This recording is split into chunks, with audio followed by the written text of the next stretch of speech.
ఒరే ఆంజనేయులు తెగ ఆయాస పడిపోకు చాలు, మనం ఈదుతున్న మరు సంసార భువతార చాలు. కరెంటు రెంటు ఎక్స్ట్రా మన కష్టాలు, కర్రీలో కారం ఎక్కువైతే కన్నీళ్ళు, లైఫ్ అంతా దోమలతో ఫైటింగే మనకు గ్లోబల్ పార్ అని సీరియల్ చూసి తనకి రోజు ఆ సీరియల్ చూస్తూ ఒకరోజు ఏమైందంటే తనకి బాగా ఆకలేస్తుంది. ఆకలేస్తే సరే అని ఇంట్లో వండుకోవడానికి ఏమీ లేవు, ఏమైనా తెచ్చుకుందామంటే డబ్బులు అయిపోతాయి. మన పిసినా సంఘం ప్రెసిడెంట్ గారు వినీత్ గారు, ఆయన ఒకరోజు గారెలు తినాలనిపించింది. అయితే ఇంట్లో ఏం లేవు కదా, బయటకు వెళ్ళి తిన్నాం కదా అని అనుకున్నాడు. వెళ్ళాడు, షాప్కి వెళ్ళాడు, గారెలు తిన్నాడు, అయిపోయింది తినేసి అమ్మయ్య అనుకున్నాడు. తర్వాత కొబ్బరి బండాలు నిగనిగలాడుతున్నాయి. కొబ్బరి బండాలు తాగాలని ఉంది అనుకుంటాడు. అయితే కొబ్బరి బండ నీళ్ళు తాగాలంటే ఎంత, 20 రూపాయలు. సరే వెళ్దాం, బేరం ఆడదాం, వాడే తగ్గిస్తాడు కదా అని వెళ్తాడు.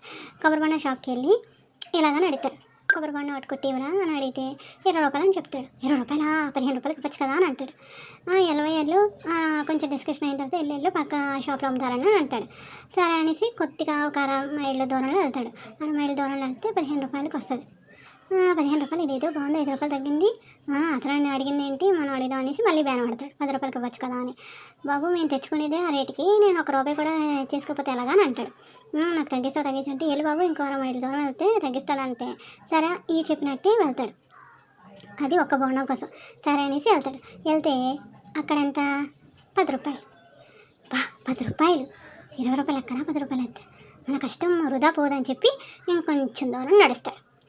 అడుగుతాడు, బాబు కొబ్బరి బండ ఎంత అంటే 10 రూపాయలు అంటాడు. వాడి దగ్గర బేరం ఆడితే వెళ్ళి బాబు ఇంకో కొద్ది దూరం వెళ్తే తగ్గుతుంది వెళ్ళు అనేసి అంటారు.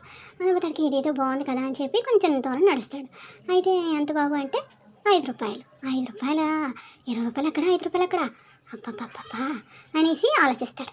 అని అడుగుతాడు, బాబు 3 రూపాయలకు ఇవ్వ అంటే, ఏడు బాబు నేను తెచ్చుకునేదే ఆ రేటు, మాకు గిట్టుబాటు అవ్వదు బాబు అని అంటాడు. అది ఎలాగా, మీరు ఎక్కడి నుంచి తెచ్చారని అడుగుతాడు. పలానా తోట దగ్గర తెచ్చాను అని అంటాడు. అయితేనేమో పలానా తోట తెచ్చాను అంటాడు. తెచ్చినంటే సరే ఆ తోటకి వెళ్ళి అడుగుదాము, 3 రూపాయలకి తగ్గింది కదా అని చెప్పి వెళ్తాడు. అప్పుడు ఆ తోట యజమాని పాలేరు ఉంటాడు. బాబు ఎంత అంటే 3 రూపాయలు అంటాడు. అదేంటి ఇంత దూరం నడిచి వచ్చాను, ఎంతో దూరం నడిచి వచ్చానంటే సరే బాబు 3 రూపాయలు, మా యజమాని ఉన్నారు అడగండి అని అంటాడు. అడిగితే ఆ యజమాని అంటాడు, బాబు అయితే కావాలంటే కొబ్బరికాయ చెట్టుకి వెళ్ళి కొట్టుకొని తాగు, ఒక్కాయే కదా నీకు ఎన్ని కావాలంటే అన్ని తాగు అని అంటాడు. అబ్బాయి ఇదేదో బాగుంది, కానీ వాడికి చిట్టు ఎక్కడం రాదు. మన వినీత్ గారికి చిట్టు ఎక్కడం రాకపోతే సరే ఎక్కుతాడు. కొబ్బరి బండ ఒకటి కొడతాడు చూడు, కొట్టి కొట్టి కొట్టి చేతులు నొప్పెడతాయి వాడికి. ఇప్పుడు కొబ్బరికాయ ఒక కాయ నేను 20 రూపాయలకి అమ్ముతాను అని ఆలోచిస్తాడు. నేను ఫ్రీ వచ్చాయి ఒక్క గోను సంచి నిండా కొడతాడు. అయ్యో బాబోయ్ ఇన్ని నేను కొట్టాను, ఇవన్నీ కొబ్బరికాయ కొడుతూ ఆలోచిస్తాడు. ఒక్కొక్కటి కొడుతూ నేను ఇంత సంపాదిస్తానని ఆ ఊహల్లోకి వెళ్ళిపోతాడు. వెళ్ళిపోయిన తర్వాత వాడి చెయ్య పట్టు తప్పగానే ఏటవుతుంది, చెట్టుకి తల కిందలుగా వేలాడతాడు. ఎవరన్నారండి అట్లా ఎవ్వరూ ఉంటారు, వీడు అక్కడే ఉంటాడు. ఎంత సాయంత్రం అయిపోతే ఎవరు రారు. ఏమవుతుంది అక్కడికి బ్యాలెన్స్ తప్పి కింద పడితే రాళ్ళ మీద పడిపోయి చచ్చిపోతాడు.